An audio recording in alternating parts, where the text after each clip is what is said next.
You know, if I were lucky to sit next to the world's greatest political philosopher, which I am, he'd give you a good answer, which is that the right answer, which is if you want to interpret American foreign policy, it is to maximize power.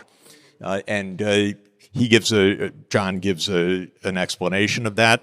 We have some differences, but I think it's a very good description of American foreign policy, which is that it's trying to maximize global power, essentially to be global hegemon.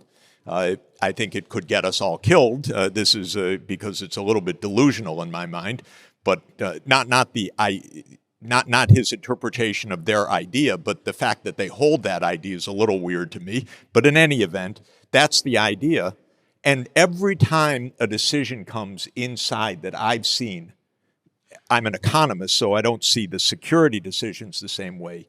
But every decision that I've seen always leans in the same direction for the last 30 years, which is power as the central objective.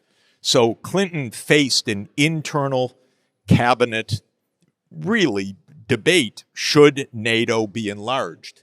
This is a post-Cold War phenomenon? I'll let John take that. Two very quick points. First of all, I do believe that the people who are in favor of this foreign policy do believe in it. It's not cynical. They really believe that we're doing the right thing. I've met them, yeah. The second point I would make to you, and this sort of adds on to what Jeff said. Jeff said power has a lot to do with this, and as a good realist, I, of course, believe that. But it's also very important to understand that the United States is a fundamentally liberal country, and we believe that we have a right, we have a responsibility, and we have the power to run around the world and remake the world in America's image. Most people in the foreign policy establishment, the Republican Party, the Democratic Party, they believe that. And that is what has motivated our foreign policy in large part since the Cold War ended. Because remember, when the Cold War ends, we have no rival great power left. So what are we going to do with all this power that we have? What we decide to do is go out and remake the world in our own image. So that's a values point of view, though, right? That there are values that they hold dear, that many do hold dear, that liberalism, democracy does ultimately, I believe I've heard this, reduce conflict worldwide, that there's an importance that we've never seen two democratic nations since World War II go to war, and that there's a reason why we want to see liberalism kind of breed throughout the world, and it's our responsibility for global peace to make that a mandate.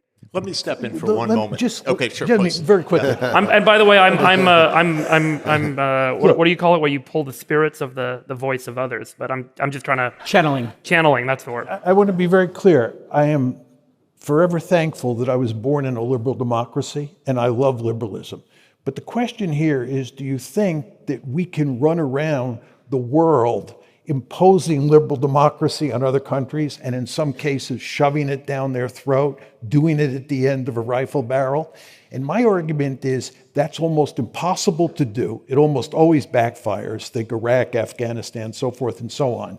And secondly, you begin to erode liberalism in the United States because you build a deep state, right? And you want to understand that a lot of the complaints here about cracking down on freedom of speech and so forth and so on are related to the fact that we have this ambitious foreign policy.